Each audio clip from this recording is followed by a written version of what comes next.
Hello दोस्तों, हम इस वीडियो में बात करेंगे महत्तम समाप्त वर्तक के बारे में, जिसे इंग्लिश में हाईएस्ट कॉमन फैक्टर के नाम से जाना जाता है, जिसे शॉर्ट फॉर्म में हम HCF भी कहते हैं दोस्तों। तो चलिए हम वीडियो को देर न करते हुए स्टार्ट करते हैं। दोस्तों, आप चैनल पे नए हैं तो चैनल को सब्सक्राइब करें। दोस्तों, जैसे कि आपको दिख रहा है क्वेश्चन 8, 16, 28 का हमें क्या निकालना है, मासा निकालना है। क्या निकालना है दोस्तों चाहे 8, 16, 28 का दोस्तों हम मासा ज्ञात करेंगे गुणनखंड विधि द्वारा। तो चलिए दोस्तों, पहला स्टेप होता है इसमें कि जो भी संख्याएं दी होती हैं हम उसे अभाज्य गुणनखंड के रूप में तोड़ देते हैं। सबसे पहले जैसे 8, 16, 28 लिखा है दोस्तों, तो इसे हम 8, 16, 28 इस प्रकार से लिख देंगे और इसके सामने इनका अभाज्य गुणनखंड क्या करेंगे दोस्तों, लिखेंगे। अभाज्य गुणनखंड किसे कहते हैं? अभाज्य गुणनखंड के अंदर कौन कौन सी संख्याएं आती हैं दोस्तों, अगर आपको नहीं पता है तो सबसे पहले आप प्ले लिस्ट में जाकर वास्तविक संख्या वाला जो है दोस्तों एक वीडियो होगा, उस पर आप क्लिक करिएगा तो उसमें आपको मिल जाएगा कंटेंट। आप देख लीजिएगा, आपको एकदम बारीकी से एक एक चीज़ समझ में आ जाएगी। तो जैसे दोस्तों कि 8 को हम लिखेंगे 2 गुणे 2 गुणे 2 के रूप में लिख सकते हैं, अर्थात अब ये क्या है, इसका अभाज्य गुणनखंड है दोस्तों।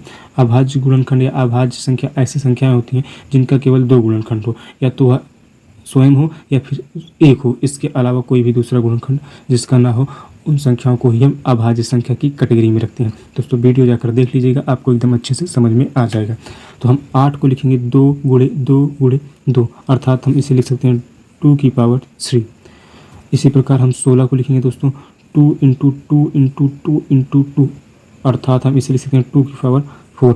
ऐसे हम 28 को लिख देंगे दोस्तों 2 इंटू 2 इंटू 7, अर्थात इसे हम 2 की पावर 2 इंटू 7 लिख सकते हैं। अर्थात अब हम देखेंगे हमें निकालना क्या है दोस्तों, मासा निकालना है। इसलिए हमें मासा निकालना है तो हम देखेंगे कि जो मिनिमम घात होगी उसी को हम लिखेंगे।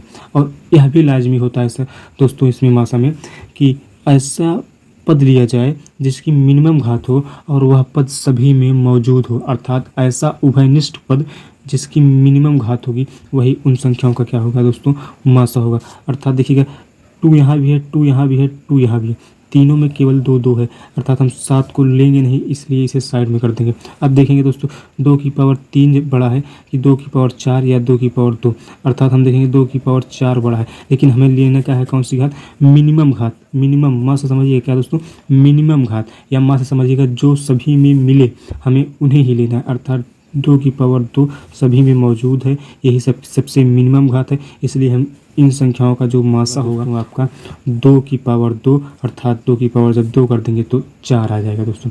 एक नोटिस करने वाली बात इसमें यह भी है दोस्तों कि जब भी आप किसी भी संख्या का मासा निकालते हैं तो जो उत्तर आया रहता है वह उत्तर उन सभी संख्याओं को विभाजित कर देता है दोस्तों। क्या कर देता है, उन सभी संख्याओं को विभाजित करता है।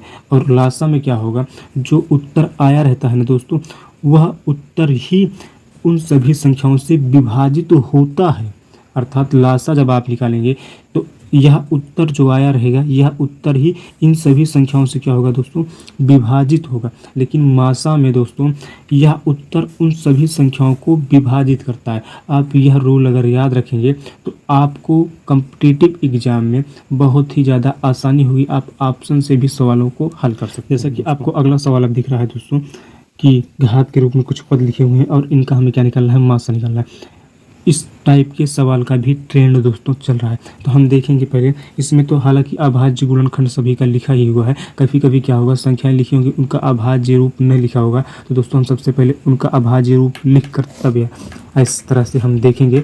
अगर लिखा हुआ है तो हम डायरेक्ट उस सवाल को हल कर देंगे। जैसे कि इसमें लिखा हुआ है 2 की पावर 3 है, 3 की पावर 2 है दोस्तों, इंटू 5 है एक ब्रैकेट के अंदर, अगले ब्रैकेट के अंदर दोस्तों 5 की पावर 2 है, और फिर क्या है दोस्तों 4 की पावर 2 की पावर 4 है, सॉरी 5 की पावर 2 है इंटू क्या है 2 की पावर 4 है। इनका हमें क्या निकालना है, मासा निकालना है दोस्तों। तो अब देखिएगा मासा में क्या होता है, मासा में हमने क्या बताया दोस्तों, जो ऐसी मिनिमम घात क्या हो दोस्तों, ऐसी मिनिमम घात जो सभी में क्या हो, मौजूद हो। अर्थात देखिएगा पहले एक एक पद हम करके देखेंगे।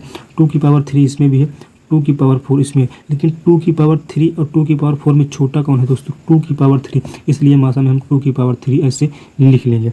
अब देखेंगे 3 की पावर 2 इसमें है, लेकिन 3 की पावर 2 इसमें नहीं है, इसलिए हम इसको नहीं लेंगे दोस्तों, इसे छोड़ देंगे। अर्थात कहने का मतलब अब देखेंगे दोस्तों 5 की पावर 1 है यहाँ, 5 की पावर 2 है तो 2 और 1 में कौन छोटा है, 1 छोटा, इसलिए हम 5 की पावर 1 ही लेंगे, अर्थात यही आपका क्या हो जाएगा दोस्तों, मासा हो जाएगा इस पद का। अब हमें लासा निकालना है, तो लासा में होता क्या है, ऐसी बड़ी से बड़ी घात जो क्या हो, पद में मौजूद हो। इसमें यह नहीं देखा जाता दोस्तों कि वह पद जो है उसमें उभयनिष्ठ है कि नहीं, अर्थात सबसे बड़ी घात 2 की पावर 3 है, 2 की पावर 4, अर्थात इसमें 2 की पावर सबसे बड़ी घात है, इसलिए हम 2 की पावर 4 को पहले लिख देंगे। फिर इसी प्रकार 3 की पावर 2 इसमें है, 3 की पावर 2 इसमें नहीं है तो इससे कोई मतलब नहीं, हम 3 की पावर 2 को ऐसे लिख देंगे दोस्तों। 5 की पावर 2 सबसे बड़ा है, इसलिए 5 की पावर 2 को ऐसे उतार देंगे। यही हमारा क्या हो जाएगा दोस्तों, आंसर हो जाएगा लासा के लिए। अर्थात लासा जब भी हम कभी निकालेंगे दोस्तों, लासा जब हम कभी निकालेंगे दोस्तों, तो हम देखेंगे कि जो घातें हैं वो बड़ी से बड़ी जो घातें होंगी उसी को हम लिख देंगे, वही हमारा क्या हो जाएगा दोस्तों, लासा हो जाएगा। लेकिन मासा में हमें इस बात का ध्यान रखना होगा कि ऐसी घातों को ही केवल हमें लिखना है जो सभी में मौजूद हो, और सबसे छोटी घात को ही लिखना होगा दोस्तों, सबसे छोटी घात वाले पद को ही कहने का मतलब लिखना है, और वह पद सभी में मौजूद हो। और अगर वह पद सभी में मौजूद नहीं है तो हम उसे नहीं लिख सकते दोस्तों, जो मौजूद होगा हम केवल उसे लिखेंगे।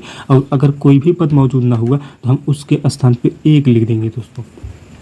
अगला क्वेश्चन देखते हैं दोस्तों, जैसा कि लिखा हुआ है 1 की पावर 1/2, 3/4 एंड 5/6 का हमें क्या निकालना है दोस्तों, मासा ज्ञात करना है। तो हम सबसे पहले क्या करेंगे, जब भी इस टाइप का सवाल आएगा, अर्थात बटे के रूप में या अपान के रूप में जब भी कोई सवाल आएगा, तो हम देखेंगे जैसे यहाँ कहेगा मासा ज्ञात करने के लिए, तो हम ऊपर वाली संख्या अर्थात अंश का हम क्या कर देंगे, फिर मासा कर देंगे, फिर हर का क्या करेंगे, लासा कर देंगे। लेकिन अगर यहीं इसी जगह पे लासा कह दिया होता दोस्तों, तो हम क्या करते, अंश का फिर लासा करते और हर का क्या करते, मासा करते। बस इतनी बात को ध्यान में रखना है, और बाकी वही रूल जो पहले का था वही भी इसमें भी लगेगा दोस्तों। तो इसमें कहा है मासा ज्ञात करिए, इसलिए हम अंश का क्या करेंगे, मासा निकालेंगे।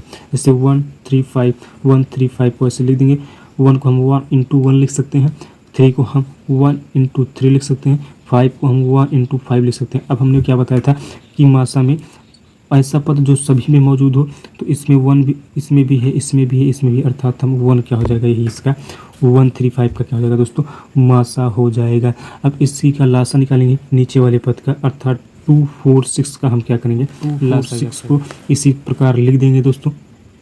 जैसे कि 2 को हम 2 × 1 लिख सकते हैं, अर्थात 2 की पावर 1, 4 को हम 2 × 2 लिख सकते हैं, अर्थात 2 की पावर 2, और 6 को दोस्तों हम 2 × 3 लिख सकते हैं, जिसे हम लिख सकते हैं 2 की पावर 1 × 3 की पावर 1। अब हम देखेंगे दोस्तों, लासा में सबसे बड़ी घात देखी जाती है पद का, अर्थात 2 की पावर 2 इसमें क्या है, सबसे बड़ी घात है, इसलिए हम 2 की पावर 2 लिखिए या 2 × 2 लिखिए, बात एक ही है दोस्तों। फिर अगला पद क्या है, इसमें 3 है, इसलिए हम 3 को ऐसे उतार देंगे। अब हम जब देखेंगे इनका लासा दोस्तों, तो 2 × 3 अर्थात 2 × 2 = 4, 4 × 3 = 12, यही आपका क्या हो जाएगा दोस्तों, लासा हो जाएगा 246 का दोस्तों। अब हम 2, 3/4 एंड 5/6 का मासा क्या हो जाएगा दोस्तों, 1/12, यही आपका क्या होगा दोस्तों, आंसर होगा दोस्तों। अगर यहाँ कह देता लासा ज्ञात करने के लिए, तो हम 135 का हम लासा करते और फिर नीचे वाले का अर्थात हर का दोस्तों हम मासा करते। अगर कह दे कि मासा ज्ञात करिए तो अंश का मासा हर का लासा करेंगे, और अगर कहते लासा ज्ञात करने के लिए तो हम अंश का लासा और हर का मासा करेंगे। जैसे दोस्तों आप भूल गए हम किसका लासा किसका मासा करेंगे, तो याद रखिएगा, अगर मासा का है तो हम ऊपर वालों का मासा करेंगे, नीचे वाले का लासा करेंगे। जैसे कि आपका कोई घर हो दोस्तों, तो आप जब आप घर में इंटर करेंगे तो सबसे पहले कमरे में जाएंगे, उसके बाद गोडाउन में जाएंगे, अर्थात जो बात कही हो सबसे पहले अंश का हम वही चीज़ करेंगे, और उसके बाद बची अगली चीज़ तो हम हर वाले का अगला पद कर देंगे। जैसे हम मासा लिखा मिल जाए तो हम अंश का मासा करेंगे, हर का लासा करेंगे। लेकिन अगर यहाँ लासा लिखा मिल जाए तो हम हर अंश का लासा करेंगे और हर का मासा करेंगे। इसी तरीके से हमको याद रख लेना है दोस्तों। अब हम अगली वीडियो में मिलेंगे, मासा और लासा के मिक्सचर क्वेश्चन को हम हल करेंगे, उसके बाद मासा हमारा खत्म हो जाएगा। बेसिक सारी चीज़ें क्या होंगी दोस्तों, खत्म हो जाएंगी। जय हिंद, जय भारत। बने रहिए हमारे साथ इसी प्रकार की वीडियो के लिए। Thank you.